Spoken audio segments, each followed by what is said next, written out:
Alors, la Torah 191, sache qu'il est possible qu'un homme soit assis juste à côté de son ami au Gan Eden, qu'il jouisse de tous les plaisirs, des délices et des 310 mondes, sans que son ami, pour sa part, ne ressente le moindre plaisir de cet ordre.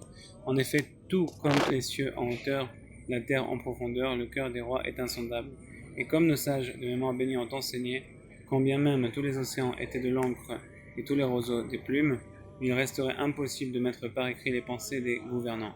Comme il est écrit dans Tout comme les cieux en hauteur, il apparaît ainsi que le cœur des rois est bien plus large que les hauteurs des cieux et la profondeur de la terre, qui occupe pourtant la place de plusieurs milliers et milliers de parsaot. Ainsi, le cœur et le cerveau, pourtant si petits, contiennent tout à tel point que le cœur est capable de concentrer sur chaque pays et capter et de se représenter chaque contrée, chaque propriété des cieux et encore davantage. En effet, le cœur des rois est sans limite, regarde et comprend la sagesse et la grandeur du Créateur.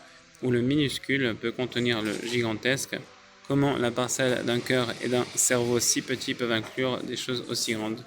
Ceci n'est possible que parce que le divin y réside, car l'essence de la divinité se situe dans le cœur, comme il est mentionné. À présent, comprends et fais preuve de discernement. Si le cœur, dans lequel se trouve simplement la dimension de divinité, n'est qu'une seule parcelle d'un millième de la providence du Créateur, béni soit-il, comme est grande sa valeur, capable de contenir en aussi petit emplacement des mondes infinis. Il est d'ailleurs dit même à propos des non-juifs, le cœur des rois est insondable pour sa capacité de se focaliser sur chaque pays en particulier, à saisir, à évaluer en son esprit tous les pays sous sa domination, ainsi que tous les hommes qui se trouvent sous son autorité.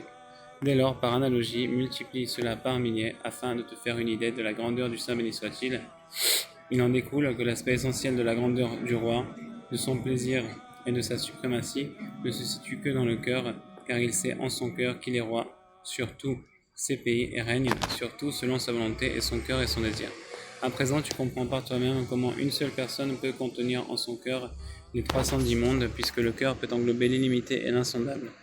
Il jouira ainsi de tous les plaisirs et délices, alors que son ami, quand bien même se tient-il à côté de lui, ne ressentira rien, car son cœur manque de tout cela, c'est-à-dire de tous les bienfaits et de tous les délices qui sont dans le cœur de son ami qui est injuste.